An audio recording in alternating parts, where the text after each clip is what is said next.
నాకు ఈ మధ్యన వస్తా ఉంటే నువ్వు హైదరాబాద్లోకి ఎలా అడుగు పెడతావు, నీకు హైదరాబాద్లో ఏం పని? ఇది నేను ప్రత్యేకించి చెప్తా ఉన్నా. మీరెవరైనా నన్ను బెదిరించే వాళ్ళ మీ అయ్యే జాగీరా తెలంగాణ?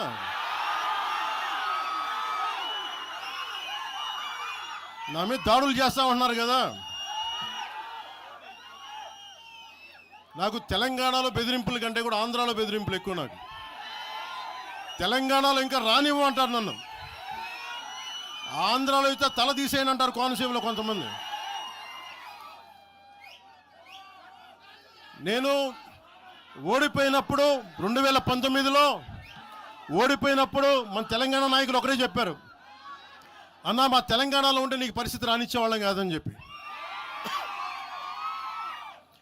నాకు నిజంగా తెలంగాణ అద్భుతంగా ఉండాలి, యువతకు అద్భుతమైన అవకాశాలు రావాలని కోరుకుంటాను తప్ప నాకు ఇక్కడ కొత్తగా బావుకునేది లేదు, ఏమీ లేదు.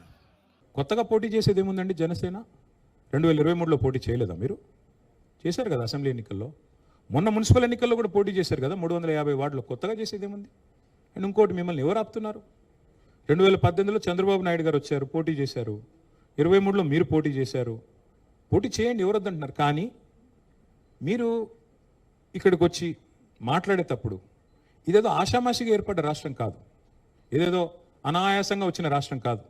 వేల మంది బలిదానాలతో రక్తంతో తడిసిన నేల ఇది తెలంగాణ. కాబట్టి ఇక్కడికి వచ్చినప్పుడు 1-2 సార్లు ఆలోచించుకొని మాట్లాడాలి. నేను ఒక మాట అన్నారు, ఆయన అడ్డుకుంటున్నారు. ఎవరు అడ్డుకుంటున్నారు మిమ్మల్ని? ఏదో ఊహాజనితమైన ఒక ప్రపంచం సృష్టించుకొని ఎవరు అడ్డుకున్నారు మిమ్మల్ని? 2018లో పోటీ చేస్తే అడ్డుకోలేదు, 23లో పోటీ చేస్తే అడ్డుకోలేదు, ప్రజలు అడ్డుకున్నారు. మేమేం చేస్తాం దానికి?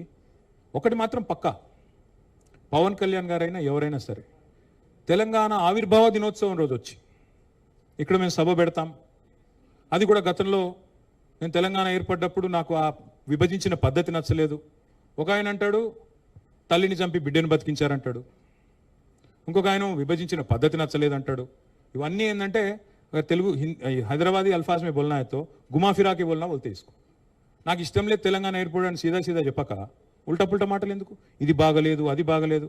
మరి నువ్వు అది బాగలేక ఇది బాగలేక 11 రోజులు అన్నం తినకుండా ఉంటే మళ్ళీ తెలంగాణ ఆవిర్భావ దినోత్సవం రోజు మీటింగ్ పెట్టాల్సిన అవసరం ఏముంది? సరే మీటింగ్ పెడదాం అనుకున్నావు, అడ్డుకున్నది ఎవరు? కాంగ్రెస్ ప్రభుత్వం.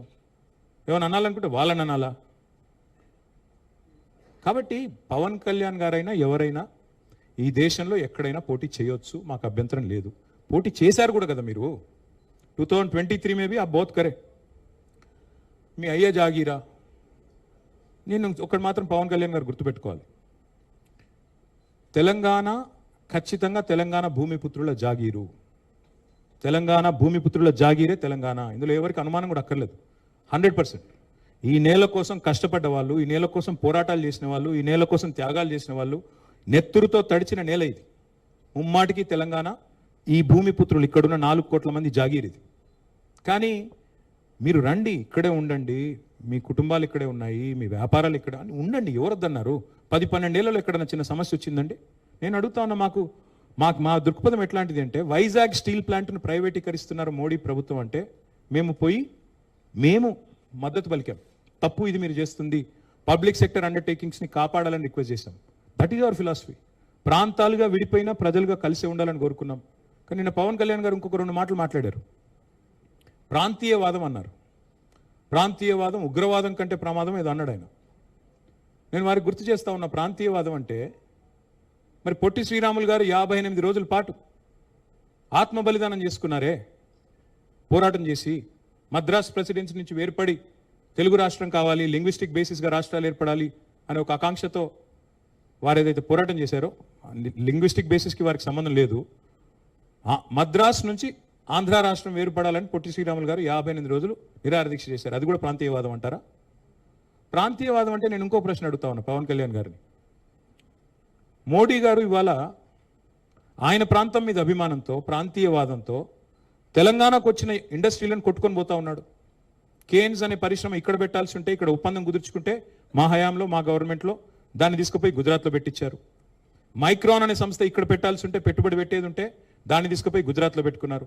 మరి జాతీయవాదం ముసుగులో చేస్తున్న ఈ ఆర్థిక ప్రాంతీయవాదం కరెక్టా? ఏది కరెక్టు? అంటే ప్రధానమంత్రి గారు గుజరాత్కే ప్రధానమంత్రిగా వ్యవహరించడం కరెక్టా? చెప్తారా దీనికి సమాధానం పవన్ కళ్యాణ్ గారు? కాబట్టి ప్రాంతీయవాదం, ఇంకో మాట చాలా విచిత్రమైన మాట అన్నారు నిన్న ఆయన. ఇంకొన్ని రోజులు అయితే జనగణమన పాడరు. మాకు జనగణమన మాకు నేర్పించాల్సింది ఏం లేదు. దేశభక్తి గురించి మాకు పవన్ కళ్యాణ్ గారి దగ్గర పాఠాలు నేర్చుకోవాల్సిన అవసరం లేదు. ఈ నేల ఆనాడు నిజాం సర్కార్కు వ్యతిరేకంగా పోరాటం చేసిన నేల, కమ్యూనిస్టులు కదం దొక్కిన నేల ఇది. కాబట్టి మాకు పోరాటాలు కొత్త కాదు, మాకు యుద్ధాలు కొత్త కాదు, త్యాగాలు కొత్త కాదు. మాకు వాటి గురించి జాతీయ భావన ఉంది. ఇక్కడ దేశాన్ని గౌరవించే సంస్కృతి ఉంది. We contribute to the nation.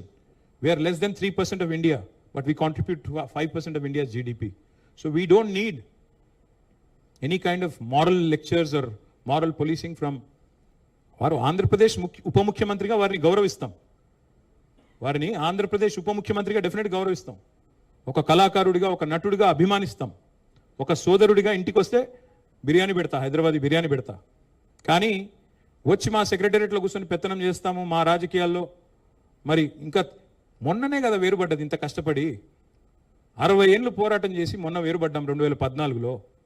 మొన్న చంద్రబాబు నాయుడు గారు రానే వచ్చే 2018లో. మళ్ళీ ఇప్పుడు మీరు కూడా వస్తారు 2023లో.